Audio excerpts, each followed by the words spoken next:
Coming up this week on Eagle Vision News, off-campus students roam the streets of downtown Disney for a scavenger hunt. Plus, we give you an inside look at the rock culture here at Biola. And we'll show you highlights of all the rain we've had during the weekend. All this and more, next.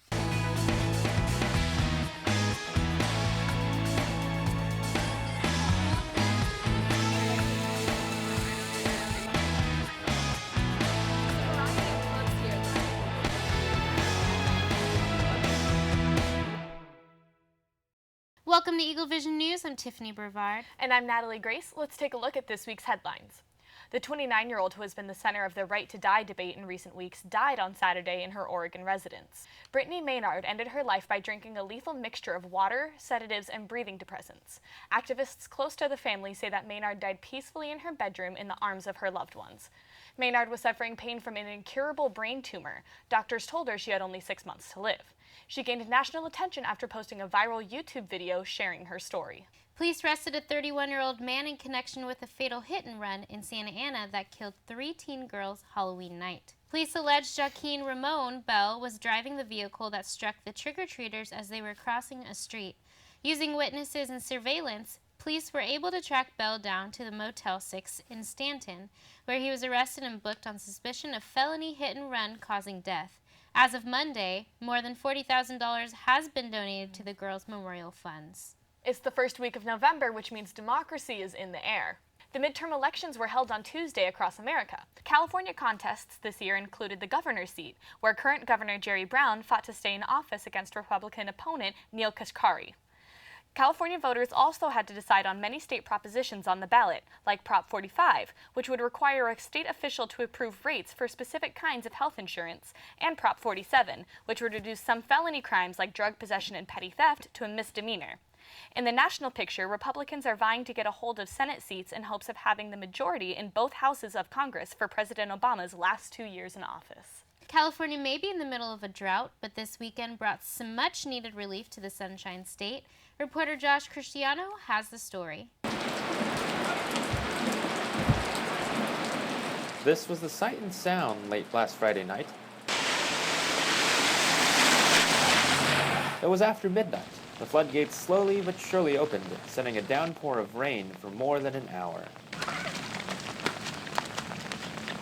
It's the first significant rainfall in Southern California since April, sending some Biola students outside to splash around and celebrate.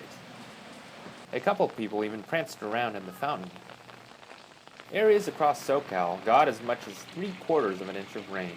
But the showers come as a breath of fresh air in the midst of record drought in California, one of the worst recorded droughts in the state's history. The U.S. Drought Monitor reports almost 100% of the state is under severe drought. More than half the state is categorized as having exceptional drought, the driest category. Biola is implementing some of its own water-saving measures for the drought. In fact, Biola has designed the new North Hall to have an overall 20% water savings through water-efficient toilets, sinks, and shower heads. The school saved almost 10% of water across campus last school year, partly with the use of sprinklers that released less water. Biola has also used more drought-tolerant plants like the ones at the Talbot East building. But with reduced rainfall in the state, the U.S. Geological Survey says there's a 20 to 50% chance California could experience a 35-year megadrought. For now, it seems Californians will have to be looking above for their salvation. Josh Cristiano, Eagle Vision News. That rain looked incredible. I know it was coming down in front of my house, and I thought my whole street was going to flood. Oh yeah, my apartment building has a little creek with a bridge overlooking it, and I've never seen the water that high. Like, the levels were super high, and I was really excited. It was so nice. Well, we've got reporter Stephanie Beck here with us today to give us a look at this week's forecast. Stephanie, what have you got for us? We're actually looking getting warmer this week, and I'll get back to that in just a moment. But first, let's take a look at this beautiful shot in Los Angeles.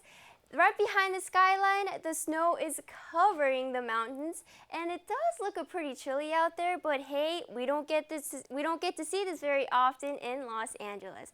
Let's take a look at our current conditions in La Mirada. It was a chilly morning in 52 degrees in the morning, increasing to 72 degrees in the afternoon and dropping back down to 53 degrees in the evening. Sunrise was at 6:14 a.m. and take a look at our sunset. It was at 4:58 p.m. It's gonna get very dark pretty fast this season because we fell back in our daylight saving time. Let's take a look at our current temperatures. Over in Colorado and the Utah area, it was in the low 40s degrees to an upper 39 degrees. In Nevada, it was 34 degrees, bringing in a very cold weather. In California, however, it was around 72 to 69 degrees, slightly warmer. But in Texas is in a hot spot. It was in the 77 degrees in the southern area. And on to our 7-day forecast. On Tuesday, it was at 79 degrees. Wednesday through Thursday, however, temperatures are going to jump. 87 to 88 degrees. Friday through Sunday and Monday, it's going to cool off right back again. That's all that I have for the weather today. Back to you, Natalie and Tiffany. Thank you, Stephanie. Biola students got a chance to rock out with some familiar faces this weekend at a local concert. Reporter Brooke Carlucci shows us what rock culture looks like on Biola's campus. Music culture at Biola is taking a turn. Biola University, the place renowned in their worship ministry, now has a place for rock and roll. And the rock and roll culture is booming. It started with the Cold War Kids. This famous American indie rock band frontman, Nathan Willett, is a Biola alumni himself. Cold War Kids frontman Nathan Willett practiced in this very building in Rood Hall. With music and arts being a prominent fascination for students here at Biola, the band King Shelter definitely is a staple to the rock and roll culture. I think the rock and roll culture at Biola is really sick. We have a lot of up-and-coming bands that are going to kind of kill it. Shelter's definitely leading the way, and then there's a couple other ones. Don't know the names off the top of my head, but I like the stuff that they're putting out. It's really dope. The Biola residing band King Shelter fully formed last year when they added bassist John Harzan and drummer Adam Nenow. Lead guitarist David Noble and frontman Taylor Hecox surely know how to woo the audience with their interesting sound and hip-bumping dance moves. How does it feel being a non-worship band but really up-and-coming as a rock and roll band at Biola? Feels pretty good. It's exciting. It's fun. I think there's a lot more to offer for us than just doing worship, so it's a good time. With bands like King Shelter and fans who have a passion for rock and roll, the rock and roll culture isn't stopping anytime soon. Keep rocking on, Biola. For Eagle Vision News, Brooke Carlucci. Hollywood is always full of interesting stories, and today we have Brenda LaFuente here to give us a scoop. Brenda, how do celebrities celebrate Halloween? Well, they love costumes, that's for sure. Cool. Rapper Iggy Azalea takes the trophy for Best Costume this Halloween. Just a few weeks ago, rapper Snoop Dogg made fun of Azalea's appearance, comparing her to Marlon Wayne's character from the hit movie White Chicks. Azalea posted several photos and videos on Instagram dressed up as a character and hashtagged Happy Halloween. She also snapped photos with her good friends Jennifer Lopez and Demi Lovato. Read her lips. Kylie Jenner is bored with people talking about her mouth. The 17-year-old reality star from Keeping Up with the Kardashians posts recent photos of her very plump lips. Photos from just a year ago have raised some questions for the star. Fans and critics have questioned Jenner about her lips being surgically enhanced. Jenner took to Twitter to address the continuing question, quoting, "Just talk about something new at least. I'm bored." Are Jessica Biel and Justin Timberlake expecting? The baby rumors continue to swirl for the married couple.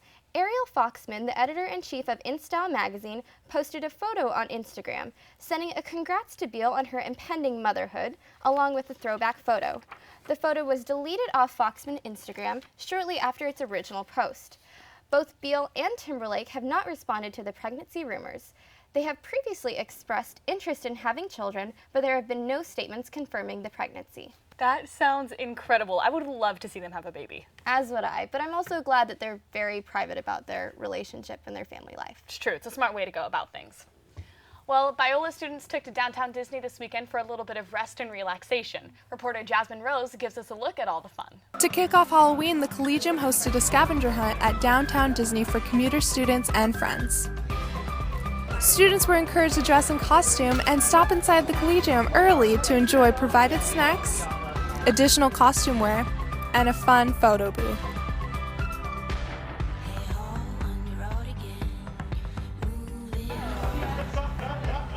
Before the rules of the game were discussed, students were able to enjoy the inviting atmosphere of the Collegium.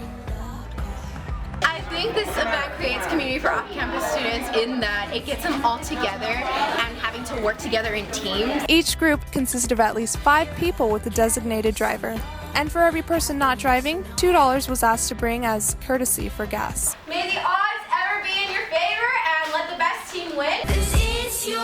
One of the major rules of the scavenger hunt was that absolutely no running was permitted on Disney grounds.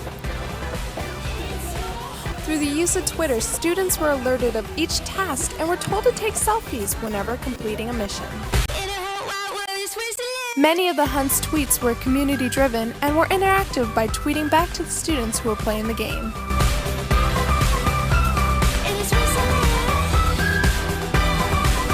Because of the scavenger hunt, students had the opportunity to enjoy downtown Disney attractions like the Rainforest Cafe, the Lego Store, the House of Blues, Disney nightlife, live music, and more. This is Jasmine Rose, Eagle Vision News. Well, that's all the time that we have for you this week, but be sure to check us out on Facebook, Twitter, and Instagram for more stories. And as always, if you have any story ideas you'd like to see covered, you can contact us on any of those sites. Until then, I'm Natalie Grace. And I'm Tiffany Brevard. Thanks for watching.